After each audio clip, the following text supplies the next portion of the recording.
You want the meditation to bring benefits to you, don't you?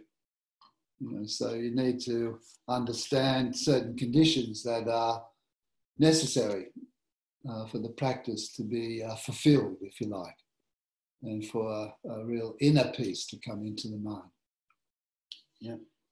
But we'll just sit for a little bit. So I'll give a very brief instruction. So if we sit in the meditation posture, and I'd like you to really concentrate on your posture. The posture in meditation practice, whether you're doing samatha practice, concentration practice, or vipassana practice, is important, especially in the beginning, because it helps with many aspects of the practice. It helps with concentration, it helps with the pains that arise in the body. If the body's nice and straight and erect, then there won't be so much of that. It keeps the mind open if the body is straight. And the mind and body are related.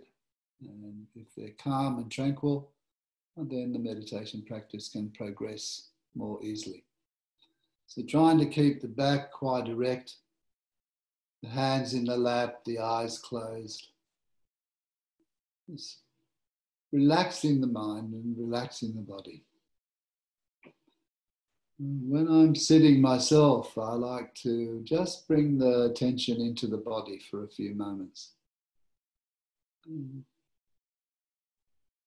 Become aware of the body. Meditation is about inward seeing. It's about turning our attention inward to observe what our present moment experience is at that particular moment in time.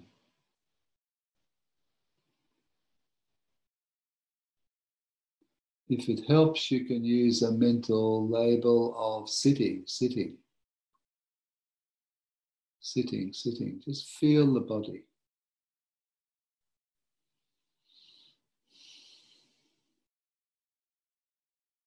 You might like to take a big breath and just let the day go. I'm sure all of you have been quite busy and active. Now we're sitting quietly. The mind watching, observing, paying attention to our experience.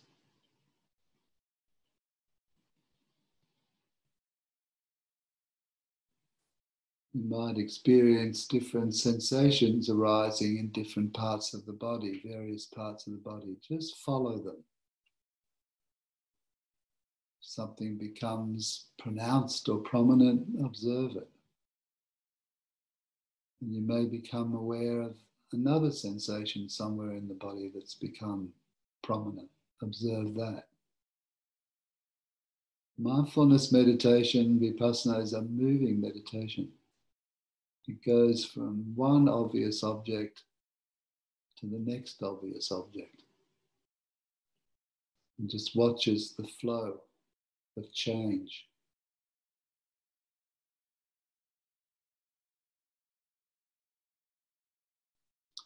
Thoughts come into the mind, we just note them, notice them, acknowledge them, thinking, thinking, thinking, wandering, wandering, wandering.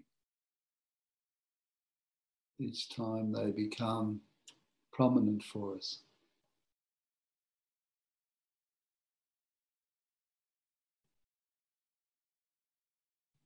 And then move back to the primary object of rising and falling. Observing now the touch sensation of rising and falling. What do you feel when you observe the breath coming in and going out? It creates a movement in the abdomen. What do we feel there? What can you feel? It might be lightness or heaviness. The experience of rising and falling might be quick, it might be slow. Might be heavy or light. It also may be vague in the mind, or it might be really clear in the mind. You just watch it how it is, as it is. Rising up and falling down, beginning and middle and end.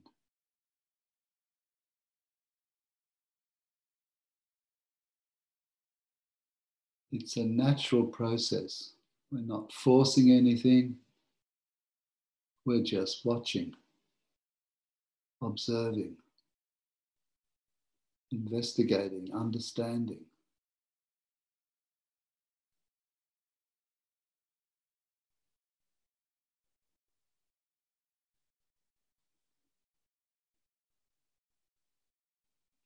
Mind distracted by thoughts, and just note thinking.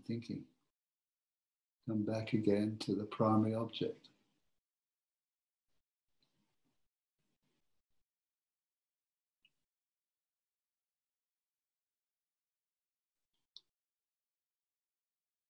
Sensation becomes obvious in the mind. We can turn our attention to that as well and just note painful, painful, achy, achy, hot, hot, cold, cold. Whatever it happens to be. Just a few times and then come back to the rising and falling again.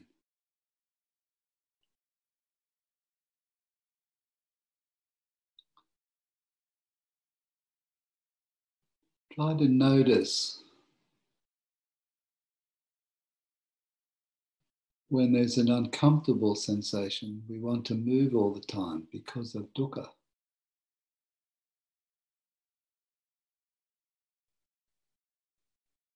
Try not to move in your meditation, but observe the experience as it is. Comfortable, uncomfortable. Just watch it.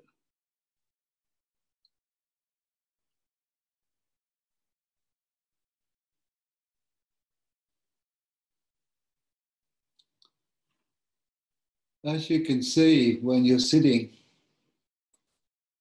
there's many experiences that come into consciousness that you become conscious of, aren't there?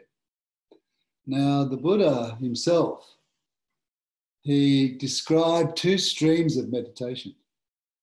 Because when he began meditation, the meditation that was taught at the time in India 2,600 years ago was mainly concentration meditation. Well, it was just concentration meditation.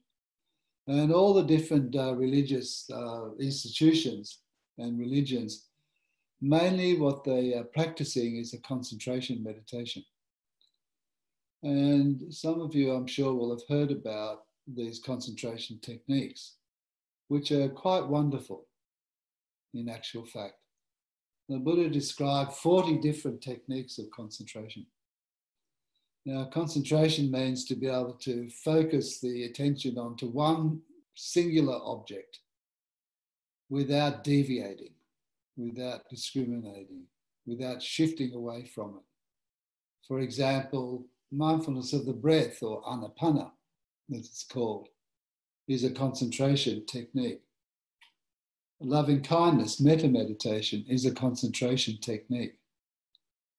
When we do anapana, mindfulness of the breath at the nostrils, or we do metta meditation by repeating the phrases, that builds up a singularity of mind.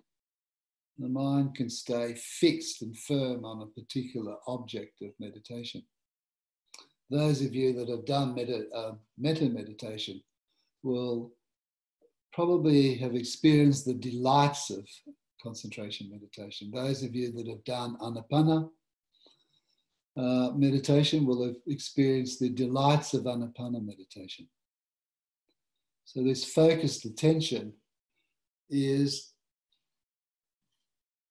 to temporarily suppress the kilesa, or the unwholesome states of mind that can arise in everyone's experience.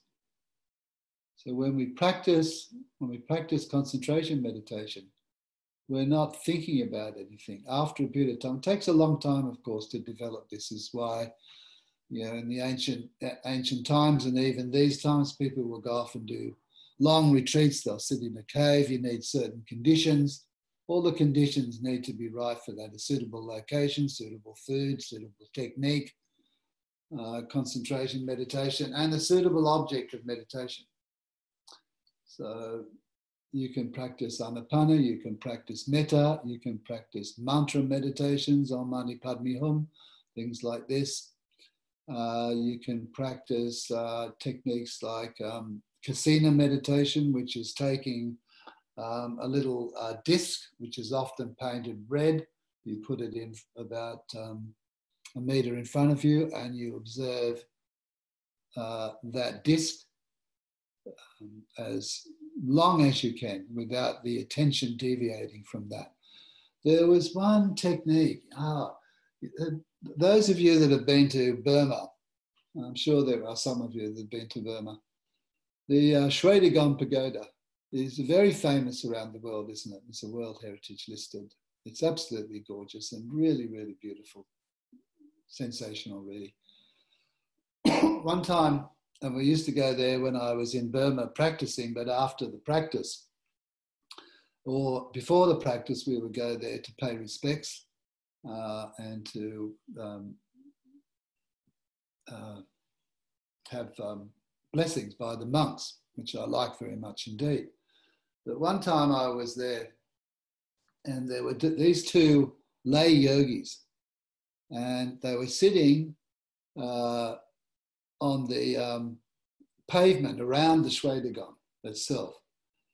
And it was in the morning, and the sun was coming up, and it was really hot. And we were all scuttling to the shade around the place. But these two men were sitting there in full lotus, and they were looking up at the sun. And their eyes were open. And I was watching them very carefully, because I thought, this is really something here. This is rather strange. And they didn't move. We walked around, did our, circumambulation of the Shwedagon Pagoda, and then stayed there for another hour. We did a little sitting at a particular spot where you can sit, and they were still sitting there. And they hadn't moved, not one iota. They had stayed there for perhaps an hour, 2 hours, and hadn't moved. Even their gaze hadn't moved away from the object of meditation, which was looking at the top of the pagoda and the sun that was rising over there, over the pagoda. And I asked the teacher who was with us, the monk teacher, what are they doing? And they said, well, they're a particular technique that they use to concentrate the mind. And the mind becomes very beautiful, very blissful, very tranquil, unknown to the ordinary mind, far beyond the ordinary mind. But then he went on to say that when the mind is not concentrated, the potential is still there for the negativity, the destructive emotions to come into the mind. And the Buddha discovered this because he practiced, as you well know, probably for 6 years in the forest with various teachers and became an adept, very, very highly developed in concentration practice. But he noticed that if his mind wasn't in that state, there was still lingering kilesa. Perhaps an irritation, perhaps an anger, perhaps a craving, something like this. And he said, oh, well, that's not freedom.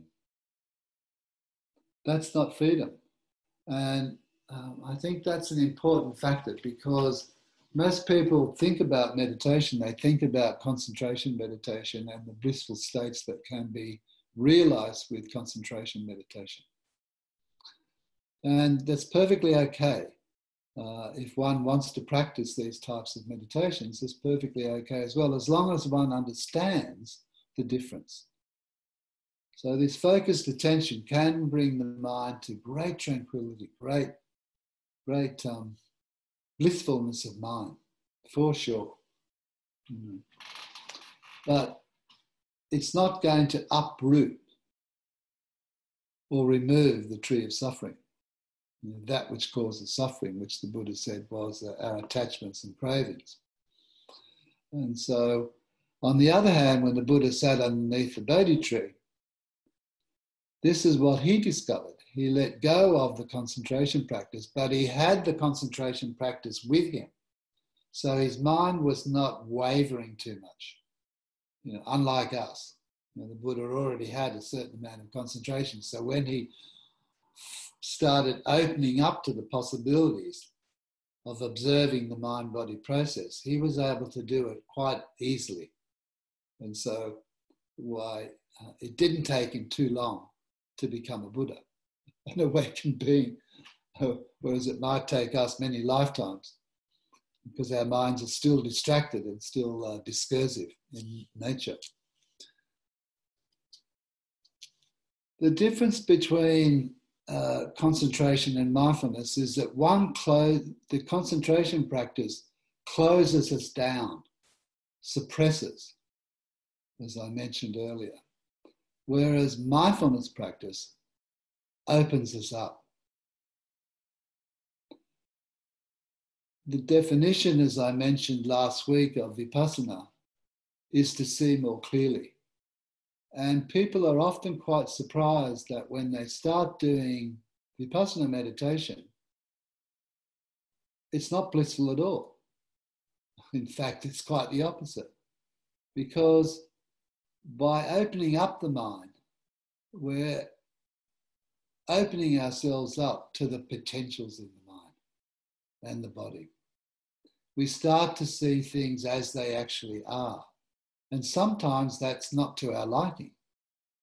So I often have myself included when I was starting to practice, I would, suddenly instead of being joyful and peaceful and, tranquil, I would become very angry. Sometimes I'd become angry at the teacher. And then I'd realize, I'm angry, and why am I angry? And the teacher would just be smiling. And he'd say, experiencing things actually are. Right? So that's what happens with Vipassana meditation. Sometimes it can be really a strange experience, especially in the beginning of practice, and even stranger as you start moving through the practice sometimes. It opens you up to things that you're not really aware of, because this mindfulness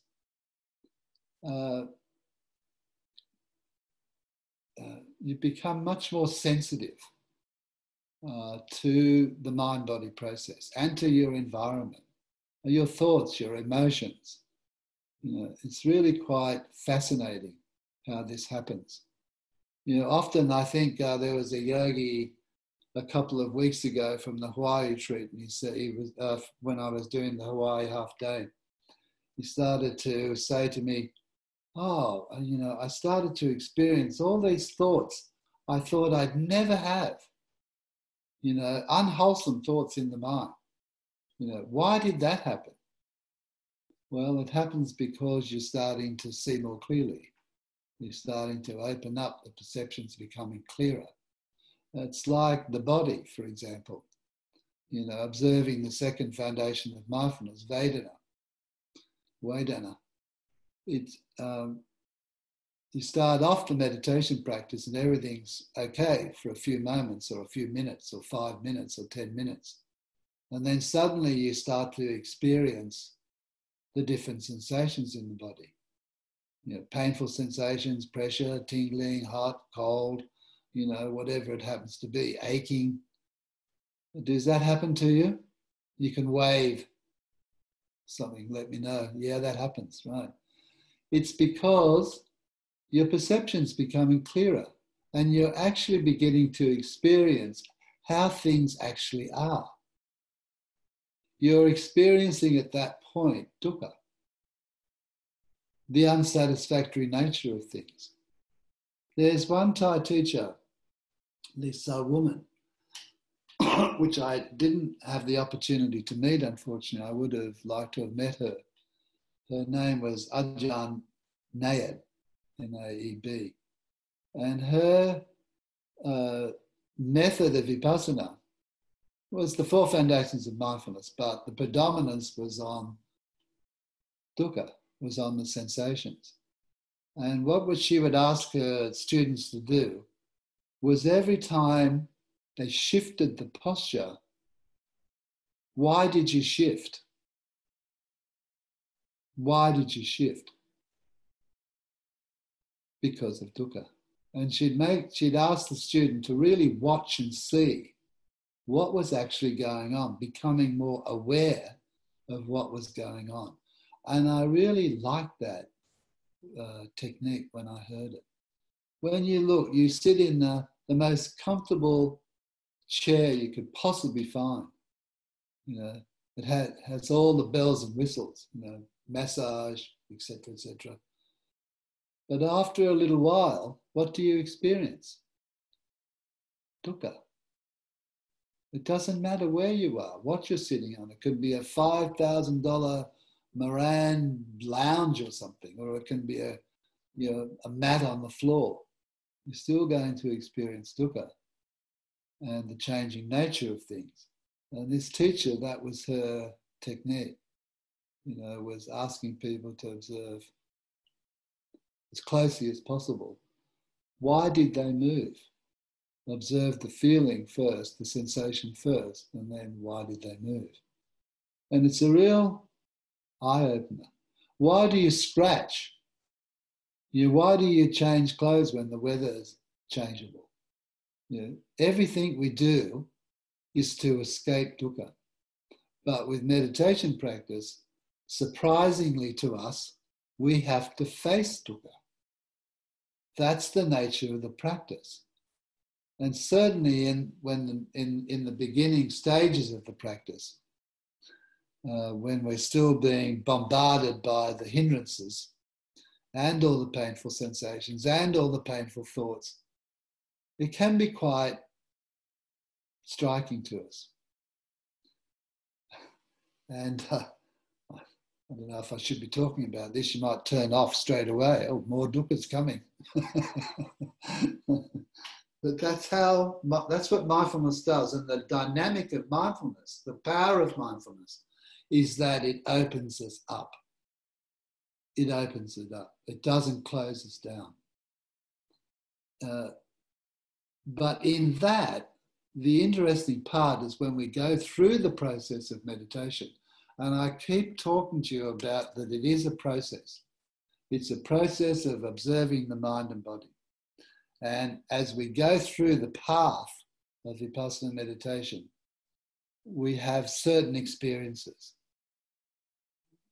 that happen to us in meditation practice, producing this, as I mentioned last week, the flashing forth of insight, which is the understanding in the mind. The wisdom factor starts to grow in the mind. You understand why you move, because of dukkha, right? So that was Ajahn Naeb's way of bringing wisdom into the mind for her students, enabling them to see things actually as they are. And I think that's a really interesting aspect of the practice, and one of the things I really liked about it when I began to understand why.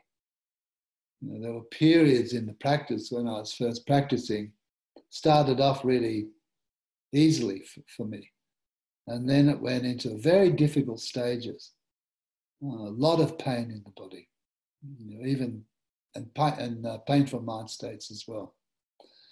And my teacher, he would just say, he was very patient with me. He'd say, please keep noting, please keep watching, please be patient with these experiences. They're part and parcel of the practice, certainly in the beginning stages of meditation. So mindfulness opens us up. It also has the power to tidy the mind.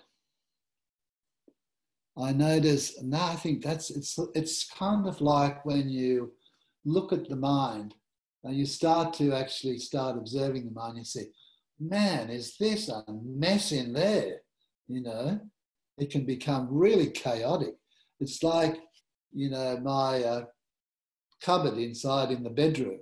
You know, sometimes it is so chaotic, and then I'll get a little flash of inspiration. I'll start tidying the cupboard, and that's one of the characteristics of mindfulness, that it helps you tidy the cupboard, and the cupboard is the mind.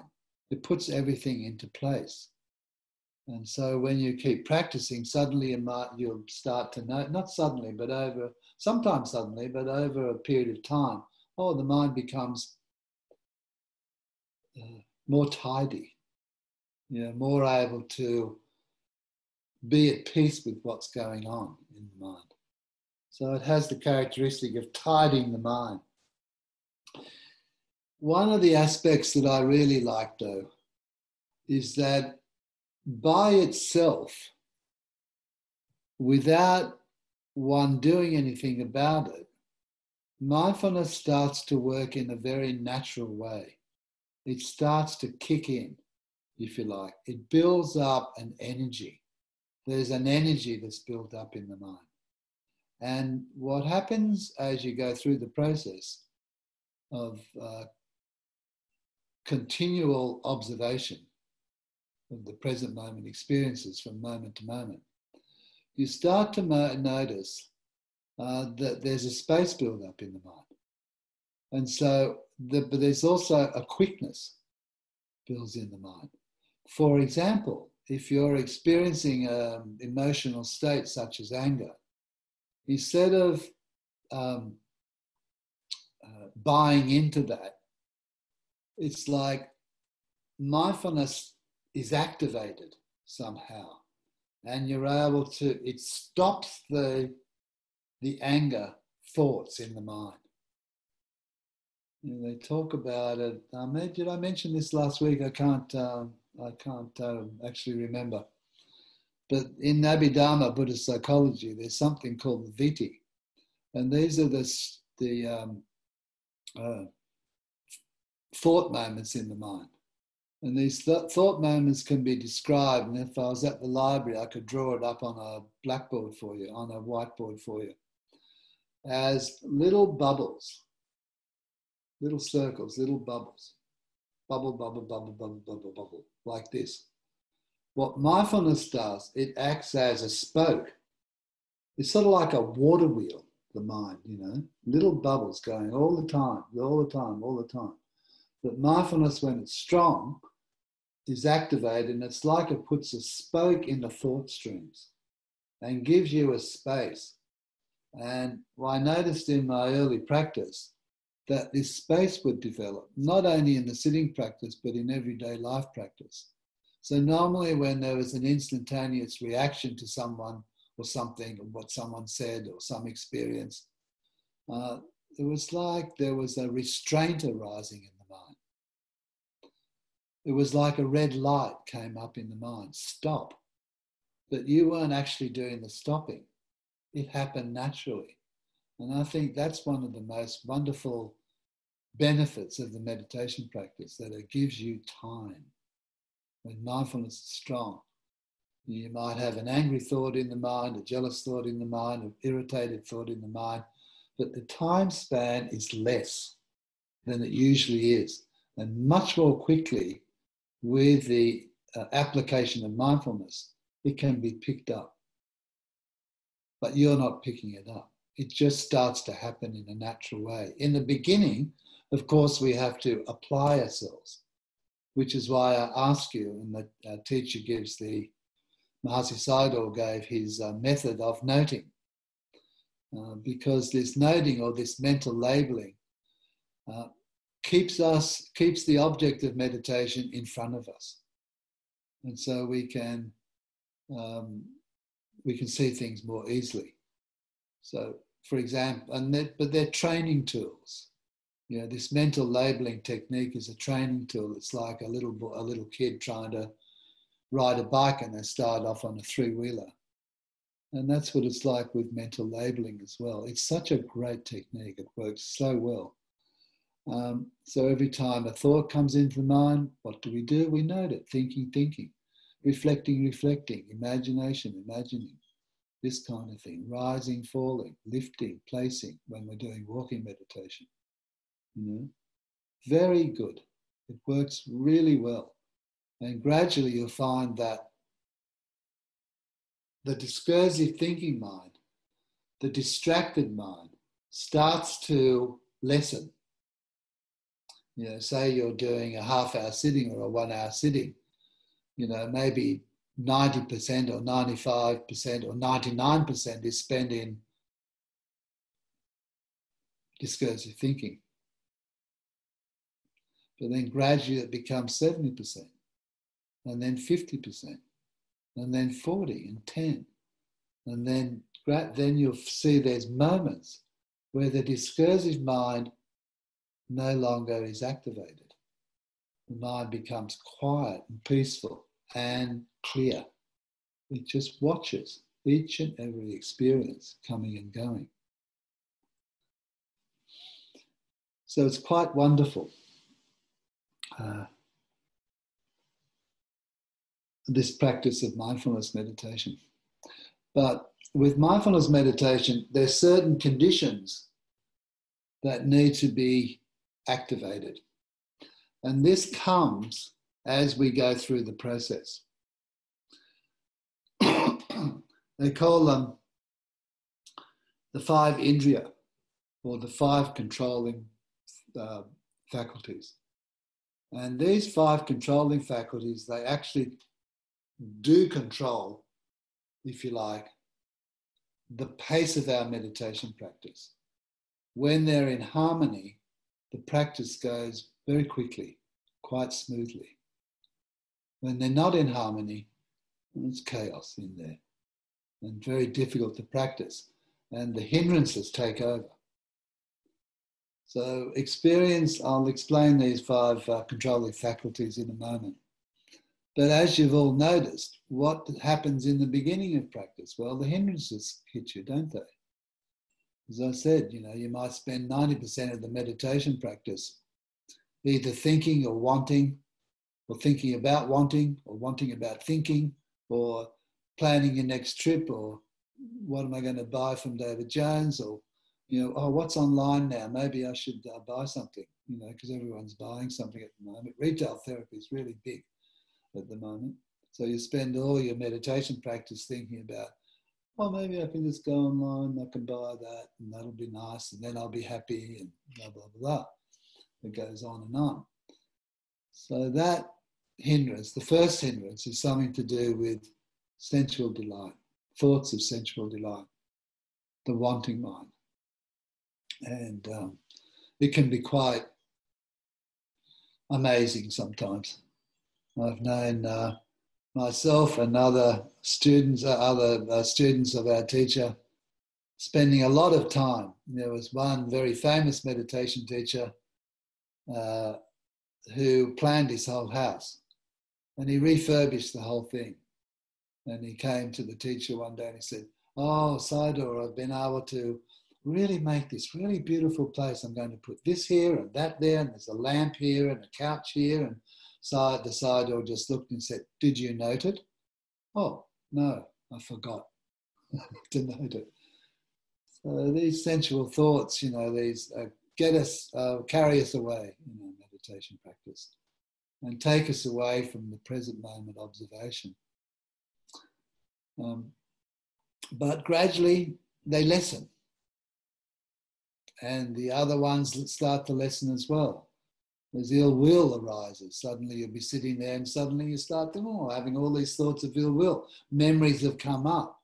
If that person hadn't said that, hadn't done that, etc., etc. As I mentioned, in my practice, I used to, when I was practicing in Burma, I'd get really a lot of ill will towards the teacher because I had so much pain. So I used to blame the teacher for my pain. If he wasn't making me do this, sit for an hour without moving, then I'd be okay. The will would come up. And sloth and torpor, where the mind becomes real torporous and the body becomes very slothful. Have you experienced, I'm sure you've all experienced that. You know, that's often due to people think it's because of because you just haven't had enough sleep. And that could be the case. But it's often not actually what's going on. What's actually happening here is that an imbalance of the 5 controlling faculties, which produces a slothful body and a torporous mind.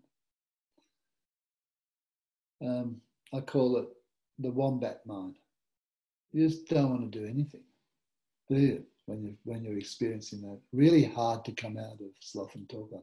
Although there are different antidotes and techniques we can use. Restlessness, agitation. In periods in the meditation practice, because of the imbalance of the controlling faculties again, often, the restlessness becomes very strong, agitation. Also included in this category is remorseful thoughts, things that you wish you hadn't have done, for example. That all then is the condition for doubt to arise. And so you might spend some time doubting your ability, the teaching, the teachers, this whole thing, load of, doesn't work. Works for everyone else, but not for me. And these kind of roadblocks to the practice, and they block the flow of the practice. And when we practice in a determined way, they're bound to arise. They're part and parcel of the practice. And I think this needs to be explained to people, that when you're going through this process of Vipassana, certain experiences are going to arise and become strong as our perception becomes stronger. And certainly these hindrances, or either one of them, 2 of them, or the whole lot of them, often will hit us. It's like experiencing the difficult sensations in the body. It's one of the characteristics of insights that arise in the mind at certain times. So when the hindrances settle down to some degree, as the concentration grows and the mindfulness grows and the mind becomes more stable and we become more settled, and then the controlling faculties become interplay. And these controlling faculties, the Pali word is indriya. I think they're very important because they do control the practice. Now, the first of these is confidence. There's 5. Confidence, wisdom, that's a pair. Energy and concentration is a pair. And what holds all this together is mindfulness. Those 4 together is mindfulness, brings it into balance. It's kind of like, I was trying to think in Hawaii once, I was talking about this, and in Hawaii they have, where I teach a lot, they have the outrigger canoes, and they're somewhat like the surf club boats, where you'll have a number of oarsmen, you've got the sweep behind you. The same in Hawaii with outrigger canoes. And there'll be a sweep, although they call it, I forget what they call it now in Hawaii, but then there'll be 4 oarsmen, if you like, or paddlers. If one of the paddlers is out of sync, or 2 of them's out of sync, they don't go anywhere.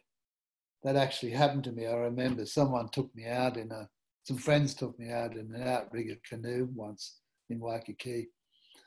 So we started off quite well out. We paddled out off Waikiki, paddle. And because I was Australian, they put me up the front. I didn't know why at that time. We started to come in and we were all out of sync. And suddenly the boat's sinking. And I was the first to go down. The nose of the boat went in, down like this. And then, then it tipped over. And we're underneath this really heavy canoe. These Hawaiian canoes are really heavy. But we all managed to, at being surfers, we all managed to get up and out of the canoe okay. And it struck me at that time, oh, the Indriya were out of balance. You know, there was too much, there can be too much faith and confidence. There can be too little faith and confidence. And with wisdom, there can be too much wisdom. If it's book wisdom, if it's not coming from direct experience, a lot of yogis, a lot of meditators will come to a meditation practice and they've read a lot, and that's good. I mean, it's good to understand and read. But then they don't progress with their practice because they're always reading about the practice. And suddenly they're talking about the practice. Burmese men, I hope there's no Burmese, I love Burmese men. They're the greatest advocates of philosophizing the Buddha's teachings. When you go for dinner or something, they're always talking, because they've read all the scriptures, they know all this, they know all that, but they haven't progressed in their practice. And so one has to be careful of that as well, because too much book knowledge, if it's not put into practice, will not help on the path to enlightenment, awakening. So a small amount or half amount's good, 50%'s good, but not the whole lot. So this faith and this wisdom, it needs to be balanced. But now energy and concentration, right? So energy and concentration really needs to be balanced well. Too much energy, the mind becomes restless. Not enough energy, it becomes lazy, right? So it needs to be just right, just balanced. The Buddha, there's a story about Sona, who was a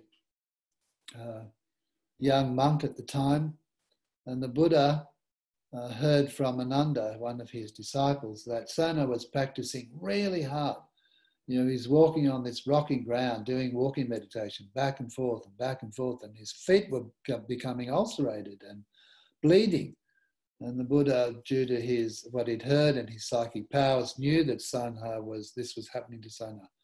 So he came to where Sona was doing this, and he said to Sona, because Sona apparently he came from a very wealthy Indian family before he became a monk, and he used to play the lute. And so the Buddha said to him, Sona, when you were learning the lute, were the strings, did you have the strings loose or tight? He said, oh no, Lord. They had to be just right, in perfect tension. The same with meditation practice. It has to be just right, perfectly in line. So not too lazy, and not too slack, and not too strong as well.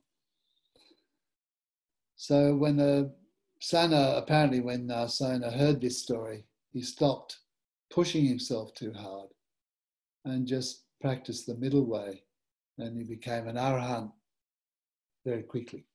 So they say that all these stories end up with the practitioner becoming an arahant very quickly, which I quite like. But mindfulness is really the key. Too much concentration. People think, oh, I'm going to get really concentrated. But concentration can make you dull and sleepy. It can lead to too much. It is too much concentration, and not practiced as a separate exercise, but as part of Vipassana.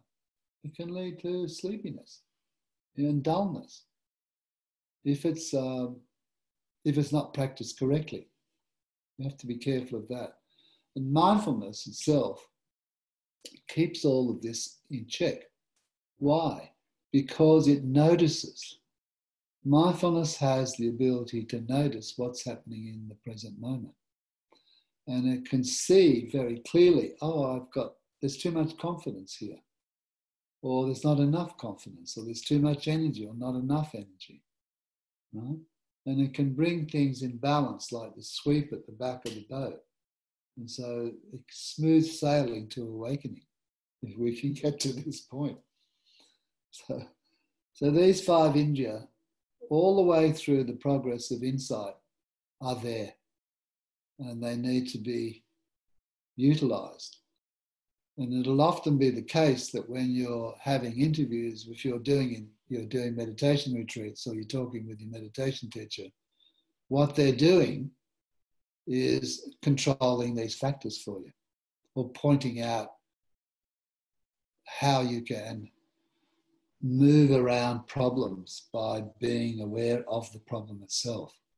And they're encouraging you to keep going with the practice through the difficulties that can arise, the hindrances that can arise in the practice.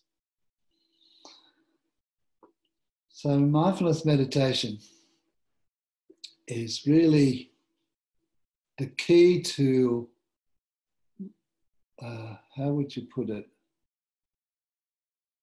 uprooting, as I mentioned before, the kilesas in the mind. The greed, the hatred, the delusion that arises in our mind. It brings about a clarity of mind about how things actually are. It takes time sometimes. And I think in mindfulness meditation, Vipassana meditation, that you need a lot of encouragement often, to go through the process. If it's been practiced correctly, and you start to experience all these stages of meditation practice. And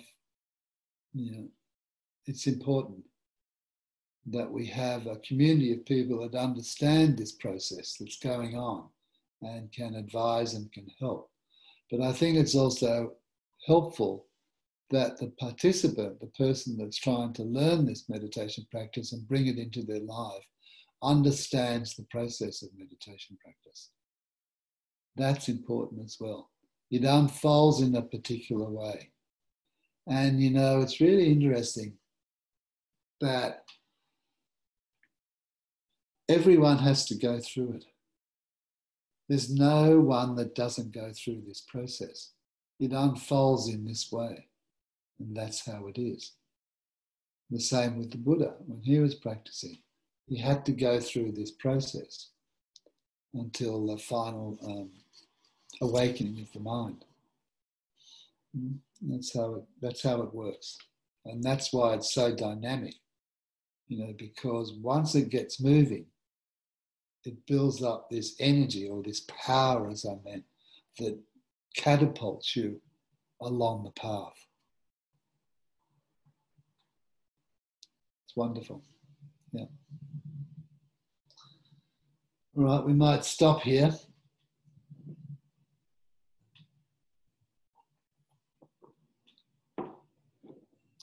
Maybe we'll have a short sitting for about 15 minutes or so. If you'd like to stand and have a break for a few minutes, that would be fine.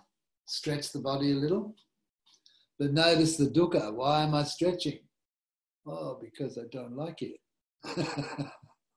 That's painful. Yeah.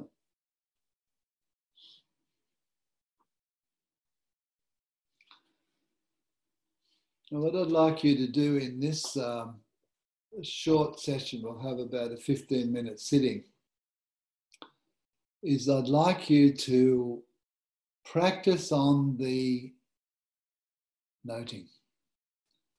Practice on the noticing what it is that's coming into the present mind for you, what you're experiencing. And try, if it helps you, I know a lot of you are very experienced meditators, but even very experienced meditators, even now for myself, I still use the mental noting. I think it's just a wonderful technique and works so well.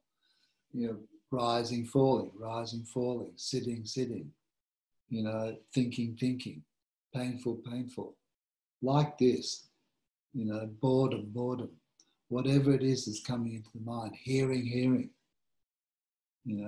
note it.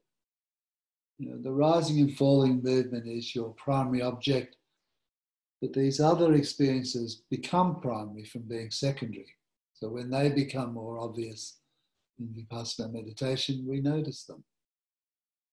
And then when they're not more obvious, we come back to them rising and falling again. Like that is how we practice. Okay. Are you ready? Remember, I spoke earlier about keeping the head quite erect, the body quite erect. After a while, it doesn't matter. It can be anywhere. There's Burmese ladies, the Mahasi Center in Burma, they used to sit in the banana chair. And I'd say, oh, aren't you supposed to be sitting straight, the straight back? They say, oh, no, darling, we can sit very nicely and watch our rising and falling. Thank you. But they also had very good concentration. So that's the difference. What we're doing here is building up our practice, the power of our practice. And it'll help you if you can sit correctly to be able to do that.